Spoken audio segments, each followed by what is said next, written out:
I'm really glad they set us up. Wow, me too. They're totally falling in love. The acoustic architecture of a home inhabited by 10-year-old male triplets is designed to destroy the human spirit. It is not merely noise, it is a physical atmospheric pressure. It presses against your eardrums, vibrates in your floorboards, and occasionally knocks pictures off the wall. There is the constant thud of running feet, which sounds like a herd of caffeinated baby elephants. There is the shrieking that accompanies video game victories and the wailing that accompanies video game defeats. There is the inexplicable sound of objects breaking lamps, vases, hopes, dreams. But on this particular Tuesday, I was in the kitchen, attempting to scrub a stain of indeterminate origin marinara. Finger paint? Arterial blood? Off the granite counter, when the pressure suddenly changed. The thudding upstairs ceased. The screaming vanished. The house didn't just go quiet, it went silent. Any parent knows that silence is not a reprieve. Silence is a threat. Silence means strategy. I froze, the sponge dripping soapy water onto the floor. I checked my watch. 6:15 p.m., too early for sleep. Too late for a nap, which meant they were plotting. Dad? I turned slowly, bracing myself. Leo, Sam, and Toby stood in the phalanx in the kitchen doorway. They were arranged in their usual formation. Leo, the self-appointed CEO of Mischief Inc., stood in the center, arms crossed. Sam, the nervous accomplice, hovered to his left, looking like he was already prepared to turn state's evidence. Toby, the wild card, was on the right, inspecting his fingernails with a grin that could only be described as disturbing. "What broke?" I asked, my voice flat. "Is the toilet overflowing again? Did you try to flush a sweater? Because the plumber charges double after 6. "Nothing broke," Leo said, stepping forward. He was wearing my tie. I didn't ask why.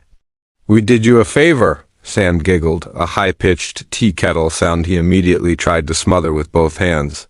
Toby finally looked up from his fingernails, his grin widening to show a missing canine. "A favor," I repeated. The word tasted like ash. "The last time you did me a favor, you reorganized the pantry alphabetically, and I spent 3 weeks looking for the salt, which was under S for sodium chloride because Toby learned a new word. "This is better," Leo said solemnly. "You know how you said you're married to your job and your children?" He used air quotes, mimicking my tired, exasperated voice with frightening accuracy. "Well, we had a board meeting, and we think you need a divorce." "From the job part," Sam clarified quickly. "Not from us. You can't divorce us. We're genetic." I rubbed my temples, where a headache was beginning to drum a steady rhythm. "Boys, I appreciate the concern, but—" "So we got you a date," Leo interrupted, dropping the bomb with the casual confidence of a game show host. The room seemed to tilt slightly to the left. I stared at them. I hadn't been on a date in 6 years. Not since Ellen, not since the hospital and the funeral, and the terrifying realization that I was now the sole captain of a sinking ship crewed by 3 pirates. "You what?" I whispered. "We swiped right." Sam burst out, unable to contain the adrenaline. "On your phone. You left it unlocked on the couch while you were folding laundry." My stomach dropped through the floorboards. That damned app. My sister, Sarah, had installed it on my phone 3 years ago during a drunken Christmas intervention. She had sworn it was the only way to get back out there. I had never opened it. I had hidden it in a folder labeled Utilities, buried between the calculator and the compass, hoping it would rot there. "Who?" I asked, dread pooling in my chest. "Who did you swipe on?" Leo reached into his pocket and produced my phone. He held it up like a talisman. The screen was glowing. "Her name is Brenda," Leo announced. "And she is perfect for you." I took the phone, my hand trembling slightly. I squinted at the profile they had selected. The first photo was aggressive. It was a selfie taken from a low angle. The woman, Brenda, was wearing a knitted hat that was undeniably shaped like a frog, complete with bulging yarn eyes. She wasn't smiling. She was grimacing or perhaps roaring. In one hand she held a coffee mug. In the other she held a large, green, spiky iguana. I swiped to the next photo. Brenda standing in front of a shelf filled with glass jars. I swiped again, a close-up of a beetle, a dead beetle, pinned to a piece of velvet. I looked at the bio. Leo read it aloud over my shoulder, his voice trembling with suppressed mirth. Looking for someone who appreciates the silence of rocks and the chaos of reptiles, must love taxidermy. If you are allergic to crickets, my lizard's food, not the sport, keep walking. She collects dead bugs, Dad. Toby howled, finally losing his composure. He doubled over, clutching his stomach. We asked her. We messaged her. You messaged her? My voice rose an octave. We had to vet her, Leo said defensively. We asked if she liked Fortnite. She said no, but she likes watching things decompose. Dad, she's a maniac. She's hilarious. And she thinks you're a kindred spirit, Sam added, snorting. Because we told her you spend your weekends organizing your sock drawer. I closed my eyes. You told the nice taxidermy lady about my socks. We told her you were very particular, Leo corrected. And that your favorite color is beige. It's not beige. I snapped, the indignity finally piercing through the shock. It's oatmeal. And I like navy blue. She thinks you're boring, Toby wheezed, wiping tears from his eyes. She called you a fixer-upper. It hit me then. This wasn't an attempt to find me love. This was a prank. A setup. They had scoured the app for the most eccentric, bizarre, incompatible profile they could find someone they thought would be a hilarious disaster and set their boring, buttoned up, safety first father up with her. They wanted to watch the collision. They wanted to see Dadbot 3000 malfunction when faced with the Lizard Queen. Boys, I sighed, handing the phone back to Leo. I'm not going. The laughter stopped instantly. The Hydra head snapped to attention. You have to, Sam said, his eyes widening. I do not have to. I'm going to delete this app. I'm going to order pizza. And then I'm going to watch a documentary about bridges, alone. But she's meeting you, Leo said, his voice taking on a frantic edge. At the beanery. At 7 o'clock tonight. I looked at the microwave clock. 6:25 p.m. Then you will message her, I said firmly, and tell her that my children are unauthorized agents of chaos and I am very sorry for wasting her time. We can't, Toby said. She's already driving. She lives in the next town over. That is not my problem. I turned back to the counter and aggressively scrubbed the mystery stain. Dad, Leo's voice changed. It lost the bravado. It became small. You can't stand her up. That's rude. Mom would say that's rude. My hands stopped moving. The sponge went still. The kitchen suddenly felt very cold. The mention of Ellen was a tactical nuke, and they knew it. They rarely used it to their credit. But when they did, it was effective. I looked at the granite, seeing not the stain. But Ellen's face the time I was 20 minutes late to our second date because of a flat tire. She had waited. She had sat there, drinking water, refusing to leave because something might have happened to him. She believed in showing up. She believed that kindness was a discipline, not a mood. If I left this woman, this eccentric, frog hat-wearing, beetle-pinning woman sitting alone at a coffee shop table while I ate pizza and sulked, Ellen would haunt me. I was certain of it. She would rearrange the furniture in the afterlife just to trip me. I exhaled a breath that felt like it had been trapped in my lungs for 6 years. Fine, I gritted out.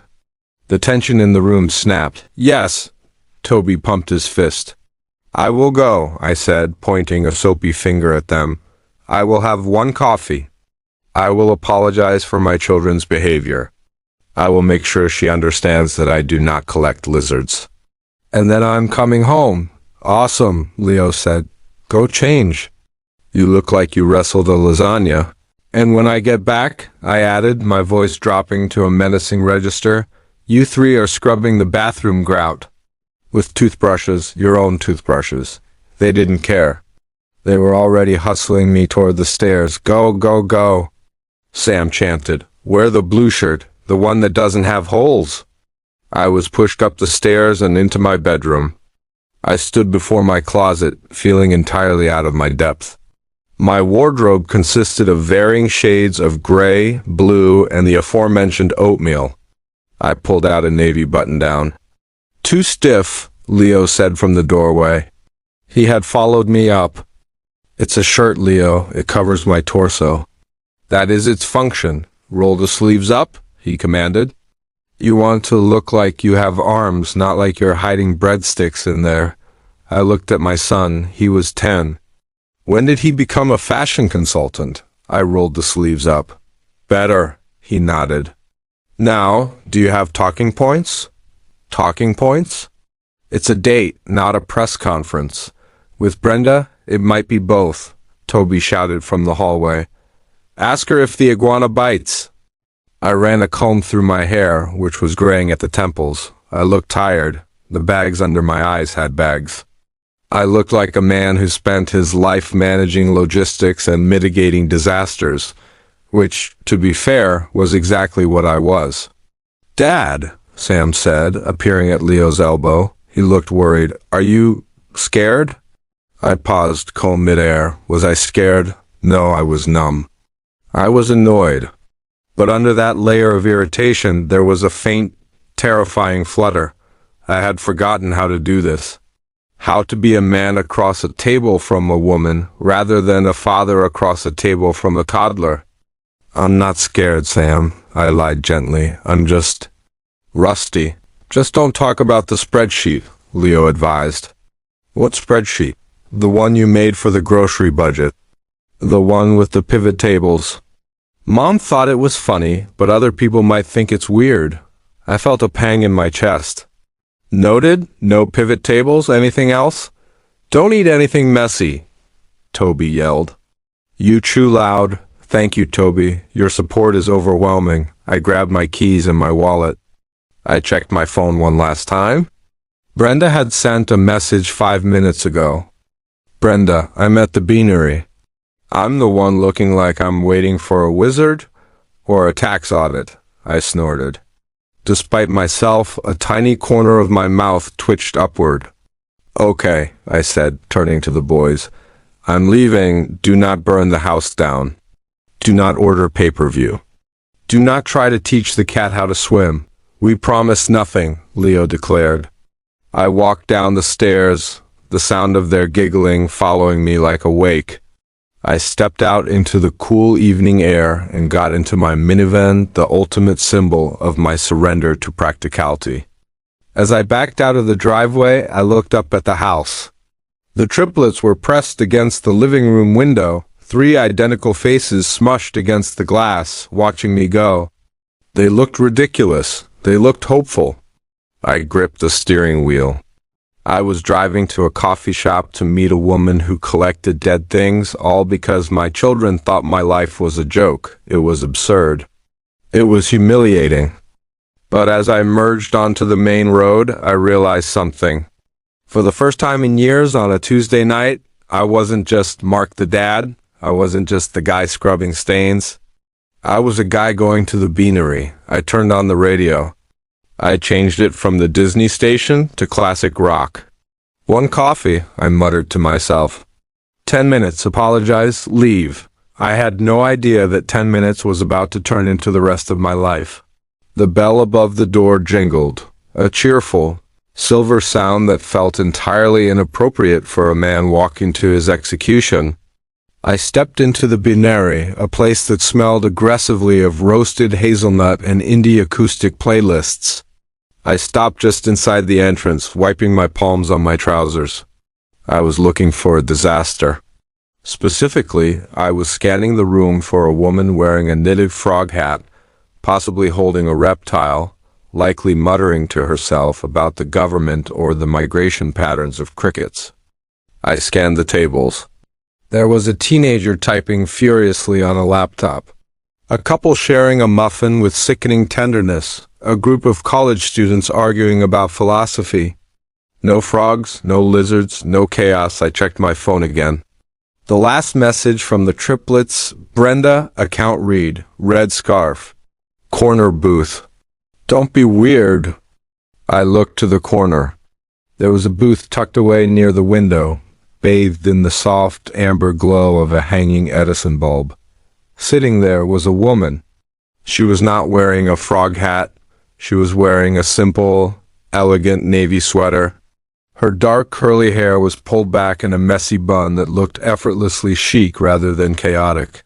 She was reading a thick paperback book, her brow furrowed in concentration, and draped over the back of her chair was a bright crimson scarf. I froze. This couldn't be her. This woman looked normal. She looked like someone who paid her taxes on time and didn't glue feathers to household appliances. She must have felt the weight of my stare because she looked up. Her eyes were hazel, sharp, and intelligent behind a pair of reading glasses. She didn't smile immediately. She looked me up and down, assessing the damage, the wrinkled button-down, the anxious posture, the dad vibes radiating off me like heat waves. Then she closed her book and placed it on the table. She raised one eyebrow. I walked over, feeling like I was moving through molasses. "Brenda?" I asked, my voice cracking slightly on the second syllable. "Mark?" she replied. Her voice was lower than I expected, raspy and warm, like sand over stone. "Yes," I said. I hooked a thumb over my shoulder, pointing vaguely toward the exit and the minivan parked 3 blocks away. I think there's been a mistake. Or rather, a tactical strike by domestic terrorists." She blinked, and then the corner of her mouth quirked upward. "Let me guess, the Triplets?" I pulled out the chair opposite her, but didn't sit yet. "You know about them?" "Oh, I know about them," she said. She gestured for me to sit. "According to the messages I received, they are angelic scholars who spend their free time volunteering at soup kitchens and rescuing kittens from trees. However, based on the syntax and the excessive use of the poop emoji, I assumed this was code for hellions who stole a phone and want to torture their father." I sank into the chair, the tension in my shoulders dropping about 3 inches. "They told you I organized my sock drawer on weekends, didn't they?" "They did," she nodded solemnly. "They also told me you have a phobia of fun, that you consider mayonnaise a spice, and that your soul is the color beige." "It is not beige," I said, the defense automatic. "It's oatmeal. And for the record, I don't hate fun. I just manage logistics. Someone has to make sure the fun doesn't result in a trip to the emergency room." "I figured," she said. She took a sip of her tea. "So here we are. The boring dad and the crazy lizard lady." I looked at the table. "No cage, no bugs." "I don't see any lizards. I left Iggy at home," she said. "He gets social anxiety in coffee shops. The humidity isn't right for his scales." I stared at her. The joke hung in the air for a second before I realized she wasn't joking. "Wait," I said. "You actually have an iguana?" "I do. His name is Iggy Pop. He's 4 feet long and hates men in hats."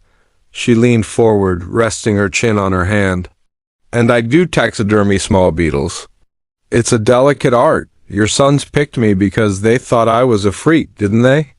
I winced. There was no point in lying to a woman who owned a 4-foot lizard. They're 10. They think anything that isn't a video game or a flatulence noise is a joke. I am so sorry. They thought it would be funny to watch me struggle through a date with the persona in your profile. "It's okay," Brenda said. She didn't look offended. She looked amused. "My daughter, Emily, did the same thing to me last year. She set me up with a mime." I blinked. "A mime?" "A professional mime. He brought his own invisible box to the restaurant." We sat in silence for 45 minutes. He pretended to be trapped in a windstorm when the check came. A laugh bubbled up in my chest. It felt rusty, scraping against my throat. unused to being summoned by a stranger. You're kidding. I wish I was. I tipped him $20 just to break character and say goodbye. He didn't. She smiled then, and it changed her whole face. The sharpness around her eyes softened. She looked tired, yes, a deep, bone-weary tiredness that I recognized in the mirror every morning, but she also looked kind. I was going to stay for 10 minutes, I admitted. Drink a coffee, apologize for my genetic legacy, and leave. Me too, she said. I was going to tell you that I'm actually a witch, and I needed a lock of your hair for a potion just to freak the kids out if they were watching from the bush. They're definitely not watching. They're home celebrating their victory with pizza I paid for. The waitress arrived then, a gum-chewing teenager who looked entirely unimpressed by our existence. I ordered a black coffee. Brenda ordered a refill on her tea. When the waitress left, the silence that settled between us wasn't the strategic silence of the triplets. It was heavier. It was the silence of two adults trying to figure out how much truth to put on the table. So, I said, drumming my fingers on the laminated wood. Single dad, triplets, widow, she said. The word landed between us like a stone dropped in a pond. It rippled outward, touching everything. I stopped drumming.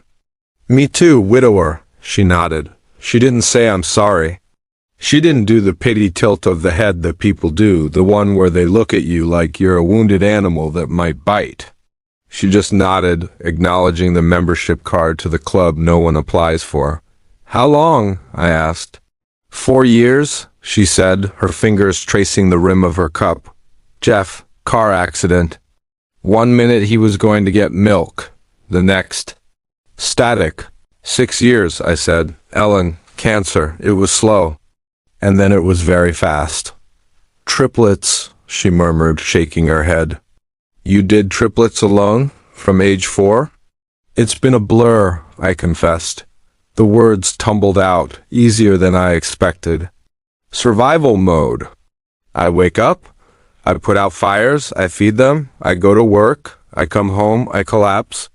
I realized the other day that I don't have hobbies, I have chores. And the sock drawer? She asked gently. Okay, the sock drawer is organized, I admitted, feeling the heat rise in my cheeks. Color-coded, heel to toe. Control is a coping mechanism. If I can control the socks, maybe the house won't burn down. I get it, she said. Her voice dropped, becoming intimate in the crowded room. That's why I do the Beatles. I looked at her, confused. The Beatles? Taxidermy, she said. People think it's creepy. The boys thought it was hilarious, but it's not about death. It's about preservation, pinning them. Making something delicate stay still. Life moves so fast, Mark. It takes things away so fast.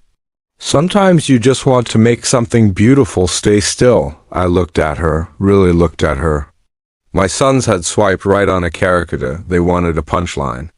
Instead, I was sitting across from a woman who had taken her grief and turned it into a quiet, meticulous study of the world. My kids, I said, my voice thick, think I've forgotten how to be a person. They think I'm just Dadbot 3000. They think I'm gray. Are you? Maybe. I don't remember the last time I did something just for me. Even this coming here, I did it because I didn't want to disappoint them. Or you. Brenda sat back, swirling her tea bag. My daughter is away at college now. The house is empty, the silence. It used to terrify me. That's why I got the iguana. I needed another heartbeat in the room. But lately I've been trying to figure out who I am when I'm not Jeff's widow or Emily's mom. And who is that? I'm still figuring it out, she smiled, a small secret thing. But I think she's someone who likes weird Beatles and isn't afraid of a bad date. We talked for 2 hours. We didn't talk about the weather. We didn't talk about politics. We talked about the absurdity of grief, the way people send casseroles until your freezer becomes a lasagna graveyard. We talked about the panic of single parenting, the fear that you're ruining these little humans, the guilt of feeling happy when they finally go to sleep. She was funny, darkly, sharply funny. She told me about the time she accidentally brought her taxidermy kit to a PTA meeting instead of the bake sale cookies. I opened the box, she laughed, and instead of brownies, there was a dissecting scalpel and a bag of cotton balls. The head of the PTA nearly fainted. I countered with the story of the time the triplets tried to fix the washing machine with quick-dry cement. We had to move, I said, wiping tears of laughter from my eyes. We literally had to sell the house. The laundry room was a monument to their hubris. For the first time in 6 years, the knot in my chest loosened. I wasn't just a father. I wasn't just a grieving husband. I was Mark. I was a guy drinking bad coffee and laughing at the chaos of his own life. You know, Brenda said, checking her watch, it was past 9. Your boys are going to be disappointed. Why? Because this isn't a disaster. You're not miserable. And I haven't tried to put a hex on you. They'll be devastated, I agreed. They wanted a story to tell at breakfast. They wanted to see the wreckage. Brenda's eyes twinkled. She reached down into the oversized tote bag sitting by her feet. Well, she whispered conspiratorially, we can't let them down completely, can we? What do you mean? She rummaged around for a moment. I didn't bring Iggy, but I did bring a prop, just in case the date went south and I needed to scare you off. It's my emergency exit strategy. She pulled out a small, heavy glass jar. Inside, pinned to a piece of white foam, was a tarantula. It was the size of a dinner plate. It was hairy. It was very, very dead, but it looked like it could wake up and eat a Honda Civic. Oh my God, I whispered, recoiling slightly. His name is Harry, she said fondly. He died of natural causes. He's very photogenic. She held the jar up. Take a selfie with it. Send it to them. Tell them I'm making you adopt it. Tell them it sleeps on your pillow. I looked at the spider. I looked at Brenda, who was grinning like a maniac. A mischievous energy, something I hadn't felt since before the triplets were born, surged through me. Give me the spider, I said. We leaned in together. The smell of her perfume vanilla and old books filled my nose. She held the jar up to my face. I made a terrified expression, eyes wide, mouth open in a silent scream. She leaned her head on my shoulder and grinned, pointing at the hairy beast. Click. I looked at the photo. It was ridiculous. It was perfect. Send it, she urged. I opened the group chat titled The Tribe. I hit send. You're terrible, I said, putting the phone down. I'm resourceful, she corrected. She put Harry back in her bag. We stood up to leave. The cafe was closing. The staff was putting chairs on tables. We walked out into the cool night air. The parking lot was empty except for my minivan and a beat-up Volvo that presumably belonged to her. So, I said, standing by her car, I didn't hate this. High praise, she teased. I didn't hate it either. You're much more interesting than your socks imply. I'd like to see you again, I said. The words came out before I could overthink them. Maybe without the spider. Or with the spider. Unflexible. She unlocked her door. Saturday, she said. Come over for dinner. I'll make something that isn't lasagna. You can meet Iggy. Saturday, I repeated. Should I be worried about the iguana? Only if you wear a hat, she said. She got into her car, waved, and drove off. I stood there for a moment, watching her taillights fade. My phone buzzed in my pocket. A barrage of texts from the boys, screaming emojis, question marks, pure terror. I smiled, walked to my minivan, and realized that for the first time in 6 years, I wasn't just driving home. I was driving forward. The silence in the minivan was different now. On the drive over, the silence had been heavy. It had been the silence of a man marching toward a firing squad armed with social anxiety and dad jokes. Now on the drive back, the silence was electric. It hummed. I turned the radio up.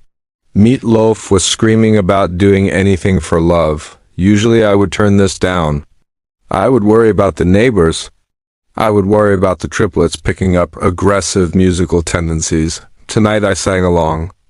I sang badly. I sang loudly. I hit a high note that sounded like a cat being stepped on, and I didn't care. My phone buzzed in the cup holder. It buzzed again and again.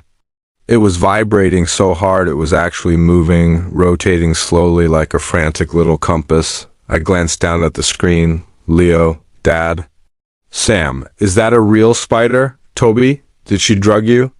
Blink twice if you are in a cult, Leo. We are sorry, we are so sorry. Come home. I smiled. It was a wicked smile. It was the smile of a man who had been the butt of the joke for 6 years and had finally found the whoopee cushion. I didn't reply. Let them sweat? I pulled into the driveway. The house looked the same as I had left it 2 hours ago. The porch light was on. The tricycle that Toby hadn't ridden in 3 years was still rusting near the azaleas, but it felt different. It felt less like a fortress I had to defend and more like a house, just a house. I killed the engine. The silence rushed back in, but the adrenaline kept it at bay. I looked in the rearview mirror. My hair was a mess, my collar was askew.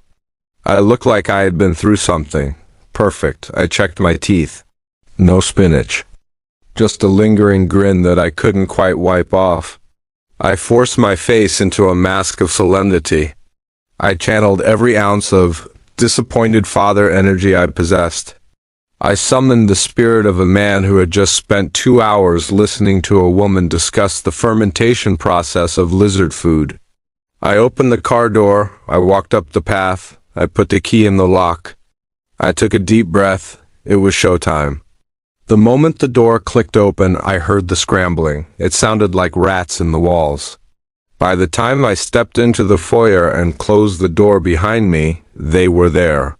The phalanx. They were standing at the top of the stairs, peering down through the banister rails. 3 pairs of wide, terrified eyes. They were in their pajamas. Dinosaur print for Toby, Star Wars for Leo, plain blue for Sam. They looked small. They looked guilty. They looked absolutely petrified. I didn't say a word. I just locked the door. Click. I dropped my keys in the bowl. Clatter. I sighed. A long, heavy, weary sigh that seemed to drag the weight of the world with it. I walked past the stairs toward the kitchen. Dad? It was Sam. His voice was a squeak. I stopped. I didn't turn around. Kitchen, I said. Now, I walked into the kitchen and poured myself a glass of water. I heard the thumping of 12 feet, counting the dog who had joined the procession, coming down the stairs. They filed into the kitchen. They didn't stand in their usual defiant formation. They huddled together near the fridge, seeking safety in numbers. I turned around and leaned against the counter. I took a long, slow sip of water. I stared at them over the rim of the glass. Well, I said finally. Is she gone? Toby whispered. For now, I said darkly. Leo stepped forward. The CEO of Mischief Inc. looked like he was facing a hostile takeover. The picture, Leo said. With the thing, the tarantula, I corrected. His name is Harry. Harry, Sam whimpered. He's very affectionate, I said. Once you get past the venom. Venom? Toby shrieked. It's mostly paralytic, I lied smoothly. Brenda says it only lasts a few hours. She calls it nap time juice. The boys exchanged horrified glances. You met her, Leo said. You actually stayed. I did, I said. I couldn't leave. She locked the door. What? Sam asked. Metaphorically, I said. And also literally, she has a very complicated deadbolt system. To keep the specimens in... Specimens? Toby asked. The beetles, I said. And the others? Others? I put the glass down on the counter with a sharp thud. Boys, I said softly. You wanted me to meet someone interesting? You wanted to shake things up? I paused for effect. Mission accomplished. She's a witch, Toby declared. I knew it. She's going to turn us into newts. She's not a witch, Toby, I said. She's a collector. What does she collect? Leo asked, narrowing his eyes. I looked at them. I looked at their unsuspecting little faces. She collects chaos, I said. And she thinks we have a surplus. I pushed off the counter and walked toward them. They instinctively took a half step back. She was fascinating, I continued. She told me about the best way to clean bones. Did you know you can use beetles to clean a skeleton in under 2 days?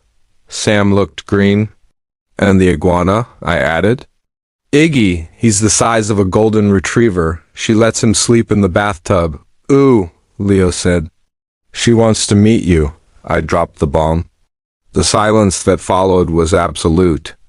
No, Sam whispered. She thinks you sound deliciously spirited, I said. Those were her words, or maybe just delicious. It was hard to hear over the hissing. The hissing? Toby asked. From the bag, I said. She carries a bag. I was enjoying this too much. I was definitely going to hell, but it was worth it. Anyway, I said, clapping my hands together. She's coming over for dinner on Saturday. Nitrogen monoxide. All three shouted in unison. Yes, I said. And she's bringing the spider. She thinks Harry needs socialization. She asked if you guys like to play catch. With a spider? Leo yelled. He bounces, I said. Sam looked like he was going to cry. Okay, maybe I went too far with the bouncing spider. I let the mask slip. Just a fraction. I let a small smile break through the grim facade. Leo saw it. He squinted at me. He tilted his head. Dad? He said slowly. Yes, Leo? You're smiling. I am? You're messing with us. The realization dawned on him. I couldn't hold it anymore. I started to laugh. It wasn't a polite chuckle. It was a belly laugh. It was the kind of laugh that releases 6 years of tension. I laughed until I had to lean against the fridge for support. The boys stared at me. They were confused. They were wary. But then, slowly, the terror began to drain out of their faces. You're lying? Sam said, a smile tugging at his lips. The spider doesn't bounce.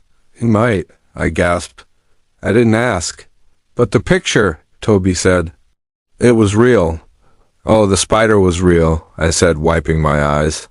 And big and hairy, and you held it? Leo asked. There was a note of awe in his voice. I held it, I confirmed. It was weirdly light. Did you scream? Toby asked. Internally, I admitted. Externally, I was brave. Mostly, the boys looked at each other. They looked at me. The dynamic had shifted. Usually I was the buzzkill. I was the one who said, no running and eat your broccoli, and we don't put fireworks in the toilet. Tonight, I was the guy who held a tarantula. I was the guy who survived the lizard lady. So, Leo said, stepping closer, was it awful? I looked at my son. I thought about the coffee shop. I thought about the conversation. I thought about the way Brenda's eyes crinkled when she laughed about the mime. I thought about how, for 2 hours, I hadn't felt like a widower. I had just felt like a person. No, I said softly. It wasn't awful. The boys went quiet. It was actually really nice. They digested this information. Did she talk about bugs the whole time? Sam asked. Some of the time, I admitted. But she also listened. She listened to me talk about you guys. Oh no, Leo groaned. Did you tell her about the salt? I told her about the washing machine, I said. The cement incident? Toby asked. The cement incident, I nodded. Did she run away? Sam asked. No, I said. She laughed. She laughed so hard she snorted. The boys smiled. They liked it when people found their destruction amusing. So, Toby said, looking at his feet, you're not gonna marry her? It was one date, Toby, I said. Let's not book the church yet. But she is coming over? Leo asked. On Saturday, I said. For dinner. With the spider? Sam asked, bracing himself. No, I said, no spider. Just Brenda. And maybe the iguana if he behaves. I want to see the iguana, Toby decided. I bet you do. I pushed off the fridge. Okay, I said, show's over. Go to bed. It's a school night. But we're not tired, Sam protested. You are, I said. And if you don't go to bed right now, I'm texting Brenda and telling her to bring the jar. They scrambled. They tripped over each other running for the stairs. Good night, Dad. Good night, weirdo. Don't let the bugs in. I listened to them thunder up the stairs. I listened to the sounds of them jumping into bed. I walked to the bottom of the stairs. Dad? It was Leo again. He was leaning over the railing. Yeah, bud?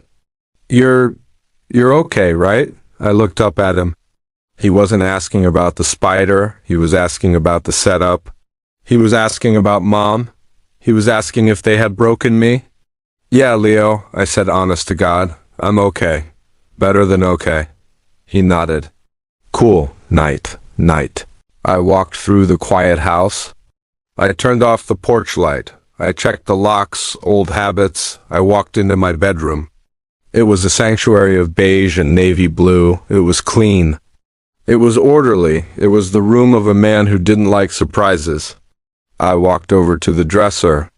I looked at the photo of Ellen on the knitstand. She was laughing in the picture. Her hair was blowing across her face. I used to look at that picture and feel a crushing weight in my chest, a physical pain. Tonight I looked at it and just felt love and a little bit of guilt, but mostly a quiet sense of permission. She would have hated the mine too, I thought. I smiled. I looked down at the dresser, the sock drawer. It was slightly open. I pulled it all the way out. There they were.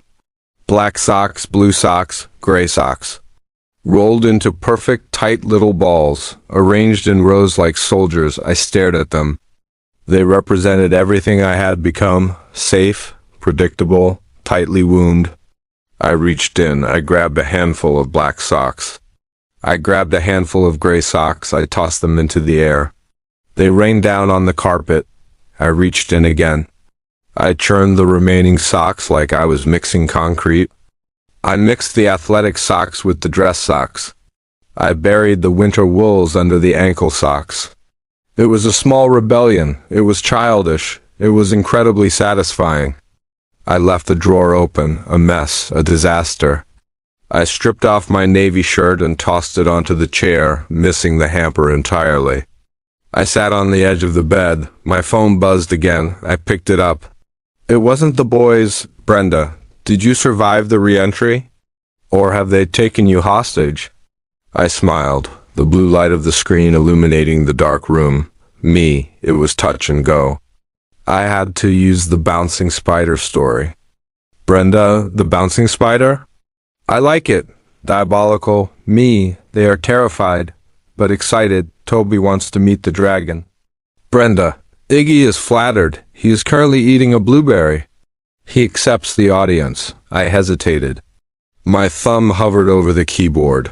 This was the part where I usually pulled back. This was the part where I said, I'm busy, or, let's wait, me. Thank you. Brenda, for the spider?